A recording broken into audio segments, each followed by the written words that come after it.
mustacheman.com.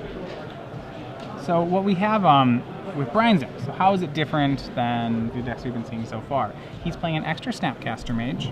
Instead of the main deck Supreme Verdict, he is playing a Devil's Play. Yep, one Devil's Play. Outside of that, it is, I think he's on an extra land too.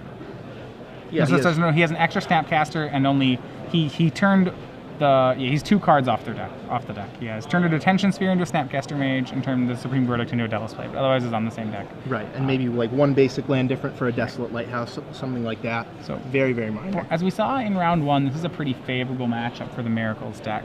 Braun-Duin is up a game. That pretty much I think is what we'd expect. Yep.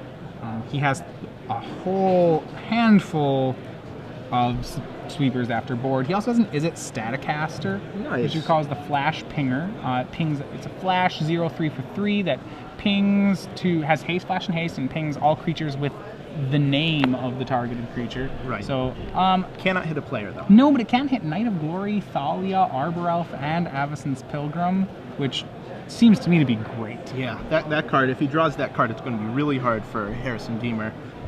In Harrison Deemer's sideboard, he has Garruk Primal Hunters, which he'll definitely want in this matchup. Absolutely. Maybe Oblivion Ring, depending how problematic the Planeswalkers are. He has an extra Thalia, so not a heck of a lot of tools for this matchup. Definitely the one Ray of Revelation, which he'll be bringing in. That can be a blowout on a Detention Sphere. Absolutely. Effectively giving a creature flash. So I definitely think that BBD is favored in this matchup, even on the draw. On the draw, I think he's favored. He's up a game. We're really seeing. I believe the 3 of them, Brian, Jerry, and Brad, worked on this deck together. So this is not to say like this is a solved metagame. They've already solved it. No, this is just like 3 guys coming to a tournament with the same deck. Right, and now I really don't think that this deck is going to be a major player in Standard. I think it might do well this weekend because it's a pretty undefined format, but I think that these decks are going to morph a lot. Well, the biggest complaint I guess I would have with it is that the entire deck operates at sorcery speed. As we saw, with the burn deck, the black-red matchup, he couldn't interact with a burn spell or something with haste because none of his cards actually positively interacted that. All his cards are sorceries. So. Right, sure, the Azorius Charm can put the Aristocrat on top, but that doesn't solve the problem. That just delays it. Yeah, Harrison Deemer's on a mulligan now. He's going to 5. Kind of a rough game 2 for him here. Yeah, definitely stinks for the only game on camera, potentially the only game on camera to be a mull to 5, but it's a little early to call it. But the same part, his deck. The problem I think with the green-white aggro decks, or at least in the current iterations we're seeing them, is that they don't actually have one card that hits really hard.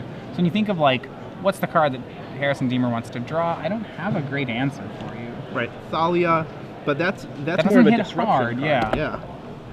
Thragtusk, I guess, is fine, but at the same time, it's not going to win the game on its own. Gavony Township used to be the card that you wanted to draw against control, but really it's not that impressive in this deck. With all the sweepers, it doesn't do a heck of a lot. You can't really invest 5 mana to just pump up an elf. Harrison Deemer on the right there, Rye Grin. He knows that this 5-card hand is not good, but really hard to go to 4 cards. Yeah, 4 is the part where you start keeping, he's going to do it. Wow. They'll probably add 0, there are some 5s that you just can't keep. Right. 0 land hands, 1 land hands, all sometimes you keep hands. The ones. Yeah, a lot of the times you keep the ones. His hand could have been Rancor, Lamb, Thragtusk. That's a mull. Yeah, the head doesn't really do anything. But you could have a very big Thragtusk. So BBD looks pretty happy on the left there. Knows it's not over though. This green-white deck is capable of some really good draws. Turn 2 Smiter into something like a Rancor. That's a 6-power creature on turn 3. Right, there are those plays. The problem is there's no way that Brian's hand can't deal with that. I don't know what is as long as if I'm Brian, as long as his hand has 4 lands in it, this seems like it's over. Land screw is the best way I would see Harrison winning this game. Right. 1, 2, 3, 4. He's good. All right. Well, on 4 cards, he's got a Pilgrim.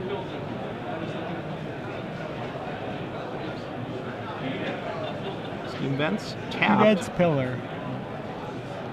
Man down for Harrison Deemer. Yep. 1-for-1 trading. Great when you're ahead by 4 cards. Yep.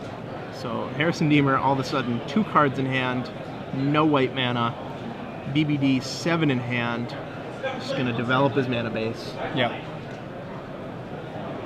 And Harrison's able to keep up with land drops. That's pretty good. And he has Smiter. That's about as good as you could hope for, really, on a 4. Yeah. He's actually pretty happy that BBD killed that Pilgrim. He really couldn't have cast much with it anyway. We would have had a turn 2 Smiter for what that's worth. Problem is that this 1-for-1 removal is just going to be brutal against him because he doesn't have enough cards. Right. So Harrison Deemer has his 4th land. It's a Gavoni Township. And his last card in hand is Thalia. All right. So Harrison trying to stay in this game here. Let's see what BBD has. Harrison would love to draw a Ray of Revelation here. Brian has a Hollow Fountain to play tapped. And another land for Harrison Deemer. Thalia gets a 1/1 counter off Township and hits for 3. All right, so that's a start. Every draw is now live for Harrison. He can cast every card in his deck. And if he draws a land, he can Township. So he has action. A 5th land out of Brian, no play. And Harrison, he's gonna, looks like, yeah, there's a spell or a land. We'll see soon. He's probably a spell. Right. Spell, because he's gonna swing. So swing from Thalia. Nope, can Township it. So Brian will drop. Ooh. The Azorius Charm comes out. Azorius Charm puts it back on top of the deck.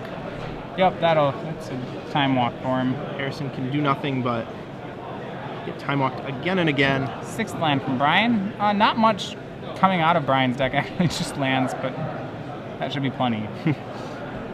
No Celestial Colonnade, thank goodness. That would be a great card for this blue-white-red Miracle deck. Definitely. And Thalia's recast. Passes the turn. Thalia, ship it. Must be a land in Harrison Deemer's hand. And a Miracle Terminus for 2. He'll put Thalia on the bottom. And play another land. Wow. You could really use a Desolate Lighthouse, possibly. You know, there's a lot of draws to get Brian back into it. Land from Harrison, no play. Wow. He must be holding on to a Rancor or something. I think that's the only card that he had not. No, he had the opportunity to cast Rancor at some point. It could be an Oblivion Ring. It could be a. Oblivion Ring would have gotten played though. Would have gotten cast on Detention Sphere. Sphere. Arbor Elf passes the turn. All right. Well, Arbor Elf's gonna grow. Harrison laughing at his own misfortune here. An inspiration from Brian.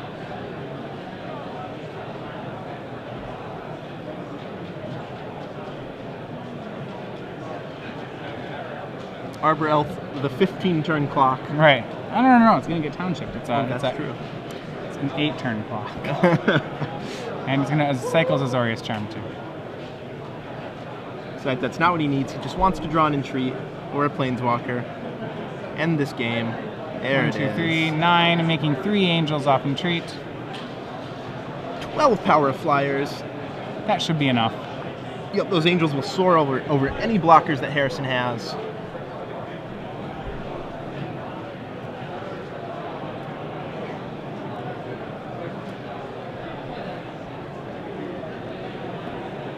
Harrison, nothing but lands here. He's drawn something like 4 spells, 7 land. It's really compounding his problems. Yeah.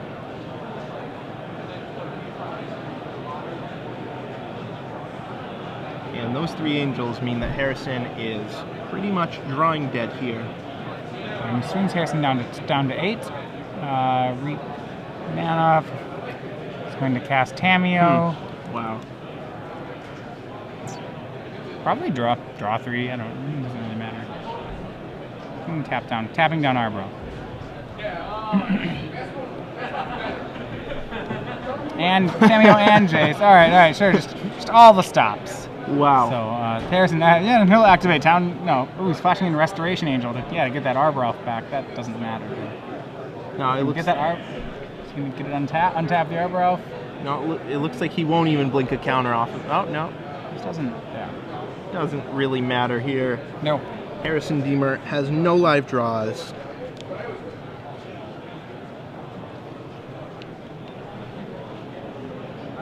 With only a 1/1 mana elf. Harrison Deemer goes into the tank. Doesn't have any plays. Checks his card, rechecks his card, rechecks his card. The power of even the mustache cannot save you, Harrison. It's time to pack it in. And then he casts Planar Cleansing. Oh no! That would be really good. The detention sphere would go. He'd get a guy back. Okay. Yeah. Gonna swing in. Swing in. Does he? At Tamio. Are you attacking Tamio, Jace, or me? Thragtusk. Okay, that's the one draw that actually lets him stay alive. Up to 13. Sure. This Planar Cleansing he's about to draw is getting better and better. Sure, three angels. I don't need to swing all three of them. Probably also Pillar Flame your face. Okay, get you. That'll do it. Braun-Duin defeats Harrison Deemer 2-0. Being me on camera, kind of an anticlimax. Yeah, it was. But at the same time, really, really tough matchup for Harrison Deemer anyway. And it seems like that's kind of the case with almost all the matches we've watched, with the possible exception of the Adam Prozac match. All of the matches have been really heavily favored for one player. Kind of a